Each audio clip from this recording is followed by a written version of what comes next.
disamakan apa? Tuhan. Persis seperti polisi Indonesia, Pak. CIA kalah, Pak. FBI kalah.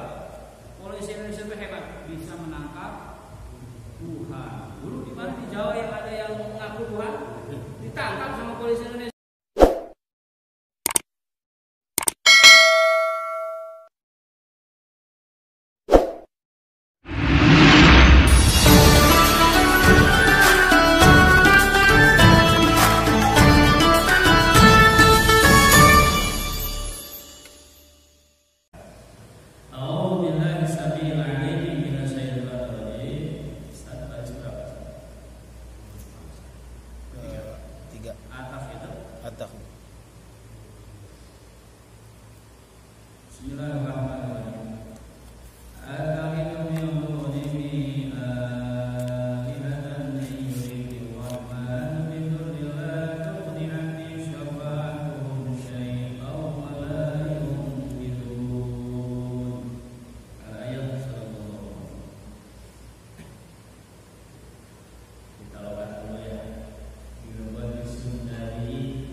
Dipaksa untuk kembali kepada kekufuran. Jadi sampai hari kiamat orang-orang kafir tidak akan pernah berhenti, tidak akan terhenti, terus berupaya agar umat-umat Islam itu mengikuti ajaran-ajaran mereka. Maka ayat ini menandaskan kepada kita semuanya, khususnya nanti akan dijelaskan bahwa apapun upaya mereka, tugas kita adalah menyelamatkan iman Islam kita. Tidak ada sesuatu yang harus dipertahankan oleh kita adalah kecuali iman dan Islam kita. Lihat berbagai upaya mereka sampai sekarang dan sampai akhir zaman. Media-media lihat, kita baca, kita perhatikan, hati-hati. Pada waktu-waktu sholat, pada waktu-waktu pengajian anak, mereka tayangkan. Dulu di zaman saya, mereka tayangkan film-film yang membuat anak-anak lebih condong melihat film daripada ikut pengajian di masjid, di rumah-rumah guru. Ini yang bahaya apa sekarang?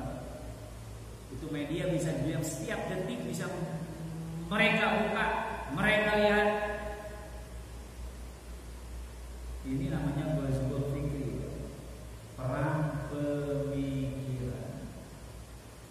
Maka orang-orang Islam cyber ya. Pokoknya ada upaya perlawanan dari kita selaku umat yang punya kekhawatiran generasi kita niru.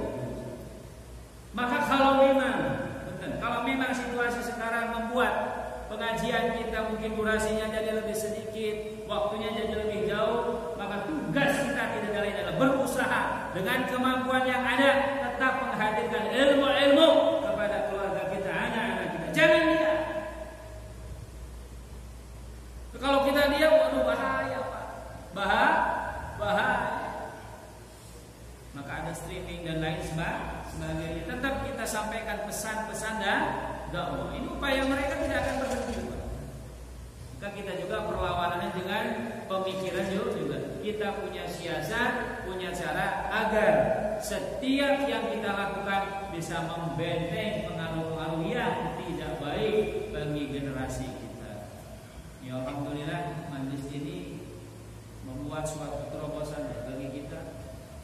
Kita tetap ikuti apa yang dianjurkan oleh pemerintah. Itu kita wajib hormati. Kita tidak melawan, tapi seiring dengan itu kita tetap bertahan. Kita memang tidak punya kuasa, tidak punya kemampuan, tapi jangan lupa kita punya Zat yang Maha Kuasa. Allah yang memberikan kemampuan. Kita jangan takut. Kita punya Nabi yang luar biasa. Ketika hidup, ketika di alam barzah, bahkan ketika di akhirat, beliau selalu mengiringi kita dalam setiap saat. Hanya memang kitanya saja tidak merasa. Maka Habib Syekh Muhammad sampaikan bahwa ini luar biasa Pak. Hingar-bingar dunia ini kita bisa padamkan. Kalau terpikat perkara dunia, gelimangan dunia itu bisa kita padamkan dengan setiap kita punya sesuatu yang mewah. Konten, misalkan kita beli emas buat istri. Ketika beli emas, maka sholawatin emas, karena sholawat lebih mulia daripada emas. Kemarin bapak baru dari showroom beli 5 mobil, misalkan 5 jadi jangan tanggung. Maka punya sendal jangan yang murah Pak. Beli sendal itu 1 juta, 2 juta, injak Pak. Injak. Karena dunia itu tidak ada apa? Mahal semahal apapun diinjak. 16 juta. Kenapa? 16 juta lebih. Apa itu? Tidak apa-apa. Tidak niat untuk foya-foya, tidak niat untuk mewah, tapi semahal apapun dunia itu seperti itu yang harus kita lakukan. Yang murah segitu Pak. Ya, murah dibandingkan salawat kepada baginda Nabi Muhammad SAW. Betapa tidak, barang siapa yang baca 1 salawat kepada baginda Nabi SAW, Allahumma shalli ala Muhammad wa ala ali sayyidina Muhammad, 70.000 malaikat mintakan rahmat bagi dirinya. Amin.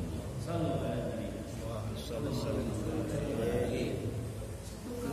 Bapak tadi baca 3 kali, bahkan mungkin perjalanan Bapak, duduknya Bapak, berdirinya Bapak ucapan lantunan salawat kepada baginda Nabi Muhammad SAW itu melemahkan segala sesuatu. Maka sholawatin kalau Bapak punya sesuatu, maka berhilang 7 dirham ya. Alhamdulillah berkat salawat kepada Nabi SAW. Kenapa demikian?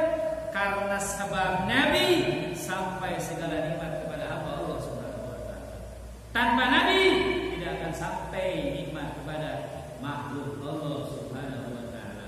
Siapapun makhluknya, benda mati, benda hidup, apakah tanaman, apapun itu, hewan, semua sampai kenikmatan kepada mereka berkat tangan mulia Sayyidina Muhammad sallallahu alaihi wasallam. Man lam yashkurni, dalam hadis qudsi sampaikan Allah Subhanahu wa taala, tidak termasuk golongan orang yang bersyukur kepadaku, kata Allah, di dalam taskur man qazriyati ni'matul alayhi. Apabila orang tersebut tidak berterima kasih kepada manusia yang menjadi sebab sampainya nikmatnya Allah kepada makhluk-makhluk. Alhamdulillah.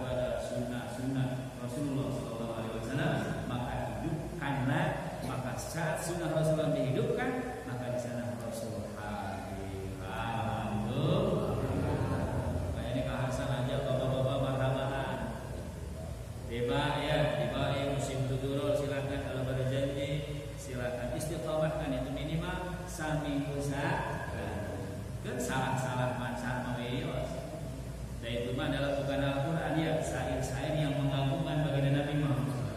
Bukan syairnya yang agung, bukan syairnya yang mulia. Syair jadi agung, syair jadi mulia sebab mengagumkan manusia mulia dan di akhirat Sayyidina Muhammad sallallahu alaihi wasallam. Boleh kasih contoh Pak? Artis itu pakai baju belum tentu mahal. Kali pakai oblong, lihat ya penyanyi rocker pakai oblong, coba digunting luhurna, digunting sisi nah gini. Tapi meni keren. Coba ambil Kang Hasan. Ngewa bener. Enggak pantas betul. Karena memang yang makainya kasidah jadi bagus, jadi mulia. Kan kasidah itu dipakai untuk mengagumkan manusia termulia di dunia dan di akhirat. Maka terubah Kanjeng Rasul, sendal Kanjeng Rasul sallallahu menjadi mulia karena bertemu dengan Allah Subhanahu wa taala. Rasul menggunakan alas kaki itu. Bukan alas kaki yang bagus, tapi jadi ke bawah mulia. Contoh kulit, apa tuh kulit? Itu kalau orang Garut suka regang luar biasa. Boleh kan Pak, sombong dikit ya. Nah, saya punya isi orang Garut. Punya dompet satu-satunya bagus Pak, asli, legit. Legit. Kan sudah belajar, tidak ingat-ingat dunia. Sekarang ingat lagi. Itu kulit Pak, kalau kulit dibikin dompet, sudah enggak. Kalau kulit dibikin dompet ditaruh di mana? Di belakang kan? Didudukin. Kadang naruh di mana sah? Nah, biasa Pak pakai dompet. Apa kulit dipakai untuk punten sampul Al-Quran? Boleh Pak dimasukkan di belakang. Tapi sama-sama kulit. Tapi kenapa dipakai untuk Al-Quran yang mulia? Begitu juga sendal yang dipakai oleh baginda Nabi Muhammad sallallahu alaihi wasallam. Maka luar biasa. Jadi kita jangan khawatir, kita punya Nabi yang luar biasa. Pusing, mumet, apapun yang terjadi, sholat. Bahkan hebatnya Pak, sholat sudah masuk istighfar. Ya Rabbi sholli ala Muhammad wa alihi wasallam man kana di dalam surah itu sholawat sekaligus memintakan ampunan bagi orang yang punya dosa. Hebatnya ulama kita, hebatnya para habaib. Mereka doain orang-orang yang mungkin berbuat jelek kepada mereka, zalim kepada mereka, tapi mereka bela, mereka doakan tanpa pamrih. Karena mereka mengharapkan apa? Ridhonya Allah Subhanahu wa taala. Itulah yang diajarkan bagi Nabi Muhammad SAW. Maka lihat nih apa yang dilakukan oleh Habib. Summa qala Habib, kemudian berkatalah Habib atas kejadian tersebut, "Atahilu, apakah aku harus membuat menjadikan min dunihi daripada selain Allah Subhanahu wa taala alihan kepada Tuhan." Oh, kan dulu mah orang-orang Arab ada yang menyembah ada yang menyembah bintang di bintang, ada menyembah berhala Lata, Uzza, Manat, Hubal. Ada apa namanya? Hubal itu kan berhala yang mirip manusia. Bahkan saking jahilnya mereka buat Tuhannya dari adonan roti.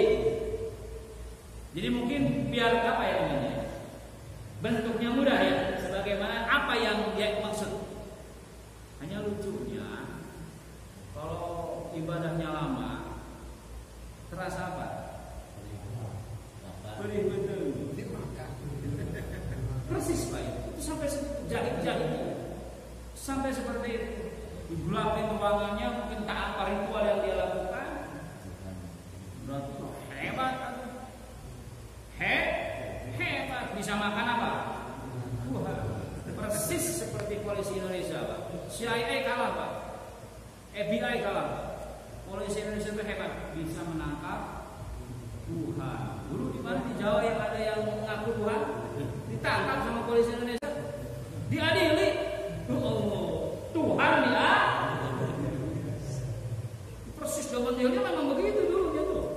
Masya Allah, dia bisa rupa-rupa. Aku panggil dia malaikat Jibril, ya. Itu apa dulu itu ya. Jadi nggak usah diperbincangkan Pak yang begitu, udah apa anjing mau nggak bilang kan? Biarkan itu mesti dianggap. Kalau dianggap itu udah sesat jelas. Mengaku Nabi dan lain sebagainya. Nah, apakah aku harus membuat Tuhan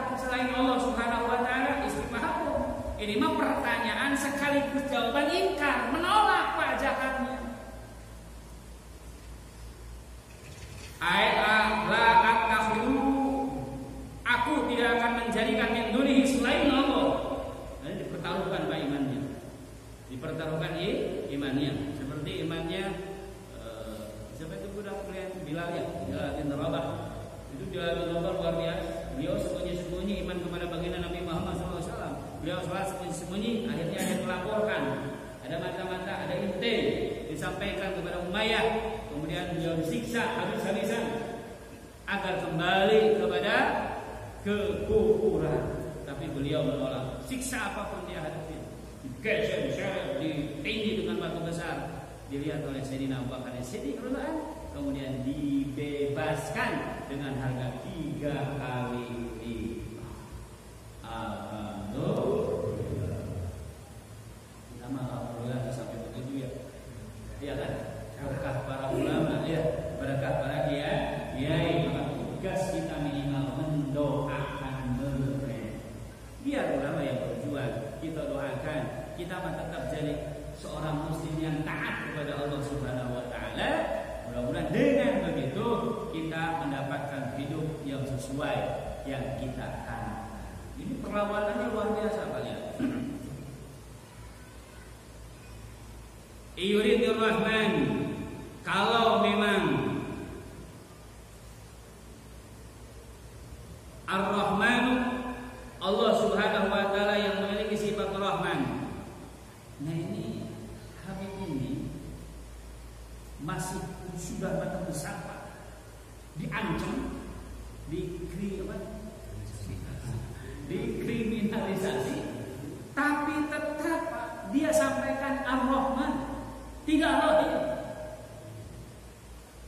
Karena beliau tahu bahwa Allah Subhanahu wa taala memiliki sifat Rahman. Habib yang yakin percaya kepada Allah, taat kepada Allah Subhanahu wa taala, dan orang yang tidak yakin bahkan ingin membinasakan Habib, itu Allah kasih rezeki. Maka jangan heran kita yang sholat ke orang yang punya pansa. Saya yang rajin puasa, kok tetangga yang beli tanah. Loh, saya yang banyak baca sholawat Pak, tetangga yang renovasi rumah. Kaifah hadzal muslim wa jalan.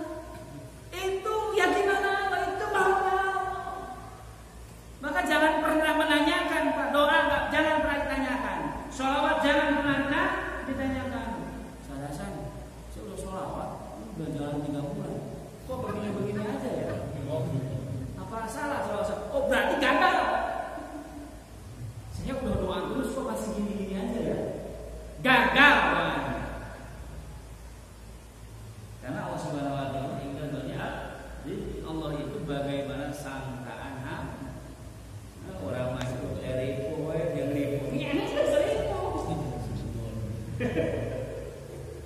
Oh dia yang ngomong kok, bukan siapa-siapa.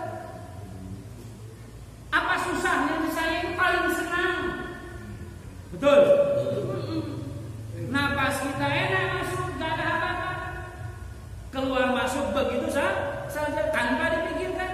Nikmat mata pernah nggak mikirin?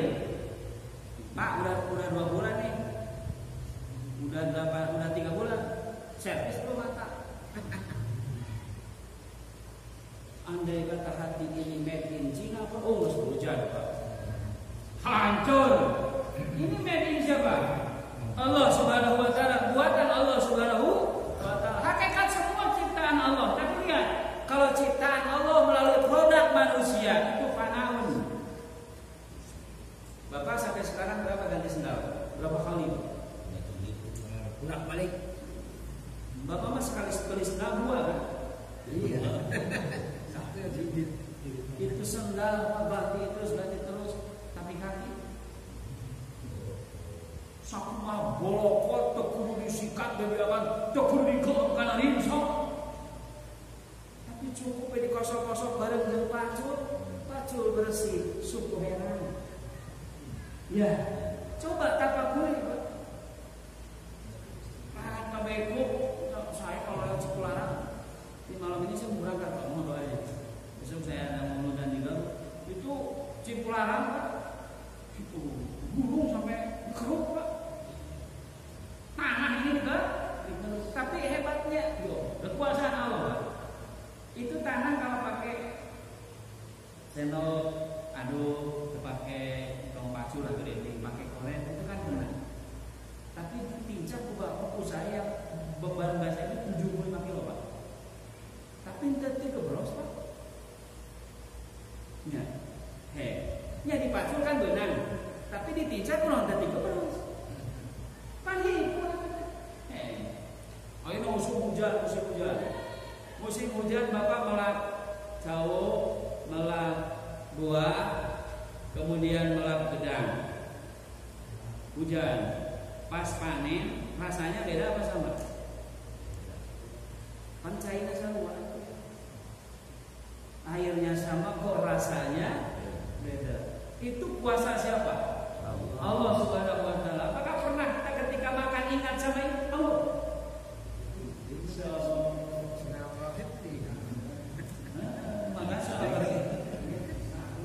Kita ingin sehat, tapi kadang-kadang lupa sama yang kasih sehat. Kita ingin lancar, lupa sama yang melancarkan usaha kita. Tapi rahmannya Allah ya. Rahman Allah begitu. Ar-Rahmani sifat Bismillahi ngawitan abdi ngaji karena pingaos kalawan nyebat jenengan Allah. Namun ahli tauhid mah begitu. Bismillahi ngawitan abdi ngaos karena ieu kitab kalawan nyuhunkeun pituluh kadat nu kagungan jenengan Allah. Itu lebih lengkap lagi. Ar-Rahmani sifatna Allah anu bari nikmat ageng di dunia jeung di akhirat dina hartos semua menikmatinya. Nikmat Allah 100, 1 di dunia, 99 di akhirat. Yang satu belum habis dimakan bareng-bareng. Nu taat jeung nu teu taat sama menikmati nikmat Allah melalui sifat Rahman-Nya. Tapi Rahim, hati-hati, tidak semuanya bisa menikmati 99 nikmat Allah Rahim. Itu mah khusus bagi orang-orang yang dipilih Allah. Siapa mereka? Mu'idat lil muttaqin, orang yang bertakwa kepada Allah Subhanahu wa taala. Kalau di Tasik melah gurami lamun marab kabeh kaparaban, kakeuyeuk-keuyeuk kaparaban. Tapi ketika panen diangkat gurami, keuyeuk pangheulana ditecep ku Bapak. Sia meakeun para bae. Persis ketika di akhirat begitu Pak. Diangkat oleh Allah Subhanahu wa taala bertakwa kepadanya, dia enggak takwa. Siap meakeun nikmat di mana? Di alam dunia jajak dihapuskeun kana naon? Neraka. Na'udzubillah min. Itu guru saya kalau jelasin begitu. Saya tidak menganggap yang hadir guru murid tidak. Meskipun pada kenyataannya guru boleh bilang seperti guru saya begitu. Sia-sia itu memang kamu muridnya. Kalau saya tidak mencontohkan seperti itu Pak nanti dia. Mudah-mudahan kita termasuk golongan orang yang dipilih Allah untuk bisa mendapatkan rahimnya Allah Subhanahu wa taala. Jadi Habib disebutkan rahmannya Allah, kasih sayang Allah Subhanahu wa taala luar biasa. Komo orang anu berusaha taat kepada Allah Subhanahu wa taala punya peluang besar mendapatkan rahim Allah Subhanahu wa taala. Kalau memang Allah Subhanahu wa taala yang Maha Rahman menghendaki bidurin terhadap kemadaratan, keburukan, kejelekan, latulni, maka tidak akan ada bisa yang nyugihkan anit dariku syafa'atuhum terhadap pertolongan alihah. Jadi tidak ada yang bisa menghalangi sampainya kemadaratan kepada seseorang. Maka bagaimanapun caranya dihalangi, kalau memang sudah ada namanya corona kena sama orang itu, ya kena. Saya punya teman tuh di komplek dekat saya. Riwayat hidup itu Pak Asma. Bermegong Asma jadi punya penyakit ya dalam tes 2 kali tes positif lah. Tapi pengen cepet-cepet pulang ya. Diobatan enggak, cina nasi makan tidur, bosan pulang dan sehat Pak. Dan dia bukan Islam. Kalau saya kan ada Nasrani, sadar dulu. Sugestinya begitu, dong saya apa-apa. Ya kalau memang baik-baik saja, kan gitu ya, nggak akan kenal. Kalau memang sehat, nggak ada yang bisa menghalang-halangi. Nah ini dijelaskan begitu. Maka kita jangan pernah takut. Semumpet apapun, semenjauh apapun. Kalau memang kena, kena. Kalau memang ketemu, ya ketemu. Kalau memang tidak ketemu, biar bagaimanapun tidak akan ketemu. Maka katakan, la tauni anni syafa'atuhum wa bisa.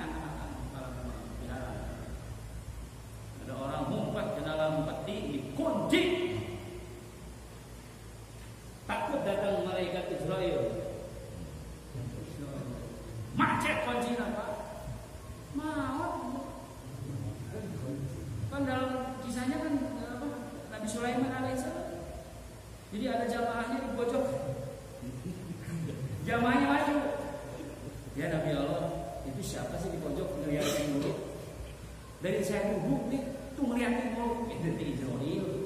Oh sebelum ini. Maksudnya apa? Ya Israel. Target. Siapa target Israel? Yang dilihatin siapa? Tolong. Engkau kan bisa menaklukkan angin. Tolong kirim saya ke Cina. Benar. Yakin? Dikirim Pak ke Cina. Udah nunggu Israel di sana. Dan memang dia meninggal di mana? Di Cina, salah daerah apa? Jadi dia meninggal. Jadi memang meninggalnya di sana. Maksudnya tadi mau kalau boleh balik lagi, nggak usah ke Cina, nggak usah jadinya mau naon. Dah mau lagi di mana? Maka lemahnya pemikiran manusia itu. Maka hidup kalau pakai akal nggak capek. Maka ikutilah alur apa yang Allah tentukan. Kita hidup seperti ini, ya ikuti seperti ini. Nggak usah umat-umat pengen kayak orang. Maka kan pesan guru saya, kalau kamu ngaji dan ngerti-ngerti, jangan maksa di situ nih. Itu yang kami. Yang kayak kering malah ke ngaji. Kalau memang paham ya alhamdulillah, kalau belum paham terus ngaji, paham nggak? Paham itu apa? Itu yang ditunggu-tunggu itu. Saya ngaji nggak? Oh ya maknya udah biasa. Ya, sering datang, sering ngaji, insya Allah bisa. Dina kepaham oke, minimal kita bisa melakukan sesuatu yang baik, menjauhi yang buruk. Makanya nanti kalau kamu nggak bisa apapun, nggak punya kekuasaan, nggak punya kemampuan, nggak apa-apa berbuat baik, jangan berbuat jelek. Meninggalkan pengajian itu kan jelek. Hadir saja. Imam Ibnu Hajar Al-Asqalani, Syihabuddin Ahmad bin Hajar Al-Asqalani, kata guru saya, punten makamnya itu punten jadi tempat sampah. Dan daerah mana lah saya lupa di Tengah. Itu makam wali seperti itu, seperti sampah Pak. Di orang makan lebih jauhnya di ngaranan dari tarat di jarahan kan. Kewek yang nawan. Lebarannya kewek yang kawinkeun. Kewek yang datang. Cintemak sinarian kerja nyata yang kawinkeun. Jadi lain tiap Jumat kan, tiap naon. Kawinkeun datang kan. Ini makam wali memang atasnya pun dihinakan, tapi di dalamnya dia dan taman daripada tangan-tangan surga. Boleh mereka hinakan. Bukan Israel begitu Pak. Dikencingi makam wali itu begitu. Nah Imam Syihabuddin Ahmad bin Hajar Al-Asqalani 40 tahun pesantren Pak nggak ngerti-ngerti. Ini Madi sudah berapa lama berdiri? Belum ya, belum 10 tahun. Belum ya? Ini 40 tahun ngaji nggak ngerti-ngerti. Istirahat dulu, bukan menyerah. Pulang dulu. Lebih dari diingati. Dia pulang, satu riwayat bilang ke gua, satu riwayat bilang ke sungai. Dia wudu untuk sholat. Ketika wudu lihat batu. Lihat batu, kenapa ini batu cekok? Ini bahasa kita dekok apa ya? Cekung ya. Kenapa cekung? Dia lihat cekung dari atas, oh air menetes. Oh ini tadinya nggak cekung nih, karena sering terus ditetes apa? Air. Akhirnya dia cekung. Langsung di situ Allah ngasih ilham. Itu namanya ilham Pak. Allah kasih seseorang untuk berbuat baik, itu ilham namanya. Kemudian dia terperanjat, Imam Syihabuddin itu Ahmad. Kemudian dia kembali ke pesantren, maka di situ itu dia disebut Ibnu Hajar, Bapak Batu. Bapak Batu itu sejarahnya begitu. Jadi harus tahu Bapak Batu itu Abu Hurairah. Kenapa Abu Hurairah dipanggil Bapak Kucing ya? Karena beliau suka sedekah kepada kucing. Imam Muhammad bin Isa Syafi'i Pak kalau lagi makan, kucing lewat, mah sini mah. Ada apa Pak? Coba buat makanan seperti ini. Buat siapa? Buat siapa? Kucing. Orang mah pakai usir. Ya, dina teh diusir kan ibarat tulang. Tulang kan? Ya lumayan kan? Lumayan daripada yang usir tadi, betul. Tapi Imam Muhammad bin Isa Syafi'i itu sama persis makanan yang dia makan. Subhanallah. Mereka mulia. Abu Dzar Al-Ghifari, kenapa disebut Abu Dzar? Bapak semut umal isu marawan sileung. Coba tetangga apa dikasih remeh jiwa ngamak mah. Suka ngewa aing buat tetangga. Mereka salah remeh. Tapi kalau semut dikasih satu remeh, itu seperti berasa kontrol. Ini sok dipotong dengan rawe-rawe. Rawe bunga itu kalau kada bunga. Jadi gini, irhamuman fil ardi. Jadi enggak ada alasan kita tidak bisa berbuat baik kepada makhluk Allah. Enggak ada. Itu ulama sampai begitu. Besok boleh dipraktekkan, Pak. Alhamdulillah, semenjak ngaji di pasir dari malaban sirum dengan piraku wae ari bias loba masa lobanya mending ngasih tetang. Mau Ustaz sirum yang sirum di baju itu minyak. Teke kecuali semut nangel. Teke disemprot minyak tanah teke dosa. Milaraan nanti nutup di akhirat. Kecuali mengganggu, mentiasama, diusir. Saya tuh mama bekas kebun Pak usir. Nah saya mah banyak istighfar kalau bados pada kating cakra, meko kubah piring. Nah gelas ini teh manis ya. Alhamdulillah. Ini kalau bekas minum disingkat udah Pak. Semut. Kita hesek kalau saya kalau muncul teh bingung Pak. Dirubah-rubah tidak maka jabah musuh balik mangkat pakai gelas. Akhirnya kumaha diketuk-ketuk ya minimal nu diketukeun murah masyarakat nu nempel mah panawasimu geus nasibana nasigan. Kurang geus usaha.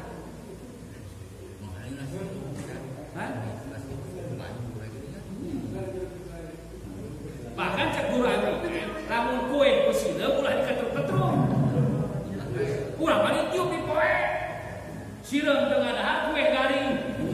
Kalau nama sapi itu mantak lamun aya jeung urang sok ngamak ieu sireung ieu teh bolu teh panteuna. Sia teh hiji we ulah kabehana. Oh sireung sok kabeh dibabar. Heuh meureun beda selera. Heuh meureun keur pasean bung jeung ibu ayeuna ieu meureun kitu.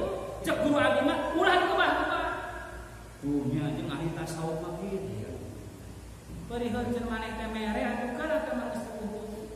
Ieu mah dicopot kucing, dicopot sato. Nah, eta teh geus milikna, saya kan pernah jelaskan. Jadi lauk nu di laut hiji-hijian geus aya ngaranan bakal ngadahan mah. Kucing mah oh geus aya panu. Ya saya. Mudah-mudahan pansuk dikasih tentengan geus saja. Teu ngarep langsung bunga aya gede. Kalau mau dibawa apa? Gue jeruk kurang bikin ke santri. Saya mau jemput anak saya sakit. Saat mau dibawa ke santri, itu di Cileunyi mobil saya ngedrop remnya. Enggak sampai ke Tasik. Enggak jadilah katakanlah aja. Pas mau balik lagi, ini makanan udah ada. Dikasih sama adik saya, jeruknya dikasih sama tukang parkir. Itu udah ada tulisannya mereka. Padahal saya maksud mau ngasih kakak kelas dari Tasikmalaya. Itu kan iya kan? Di bawah juga tidak bisa. Nah ini perlu kita pahami. Ini menjelaskan kepada kita tidak bisa. Kalau Allah udah mau begitu nggak bisa. Doa kita tidak bisa memaksa. Dari Jawa ada. Dari Jawa ada mau kepengaruh Allah. Nyawa dipaksa ke orang nggak bisa. Dekati ayat pangeran dipaksa ke Allah. Di demo dekati. hanya dia benar. Lain ulangan doa. Ya, la yuradul qada ila doa ya.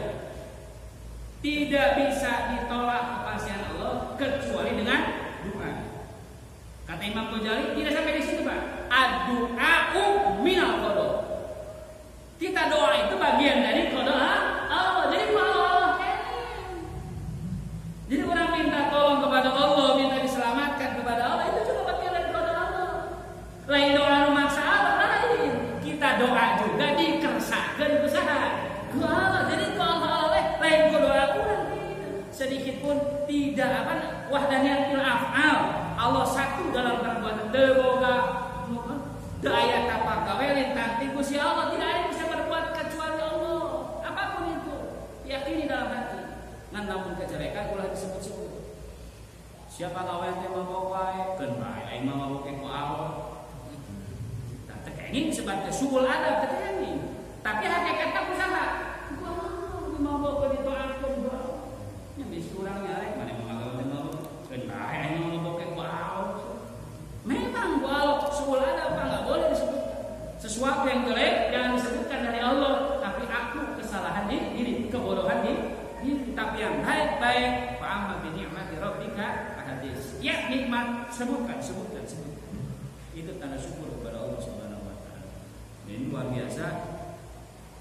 Itulah dunia ansyafatuhum syai'an wala yumidun, dan tidak bisa menyelamatkan. Nah, ini mudah-mudahan jadi menambah keyakinan kita semua bahwa segala sesuatu sekecil apapun ibadah kepada Allah Subhanahu wa taala. Jangan sampai kita ketika menghadapi sesuatu itu kita tidak ingat kepada zat yang menentukan sesuatu itu. Apapun itu. Setelah ini kita mengalami satu kejadian, yakinlah itu adalah datangnya dari Allah Subhanahu wa taala. Maka penuhi kewajiban orang yang berakal. Satu, taat kepada Allah. Dua, jauhi setiap larangan Allah. Yang ketiga, ar-ridho bi qadaillah, ridho terhadap takdir Allah Subhanahu wa taala. Ini yang disampaikan oleh Syekh Abdul Qadir Jalil Qadasih. Alhamdulillah. Bisa saja hadirin bisa memberikan pada kesempatan ini. Mudah-mudahan kita mendapatkan keberkahan daripadanya. Dan Allah senantiasa memberikan pertolongan kepada kita semua. Allah menetapkan iman Islam kita menjadi kebaikan. Dan sama setiap lisan kita, hati kita, perbuatan kita mengarah kepada taat kepada Allah Subhanahu wa taala. Walaupun kita melakukan kesalahan, mudah-mudahan Allah memberikan kita peluang untuk bertobat kepada Allah Subhanahu wa taala. Amin ya rabbal alamin. Wa minkum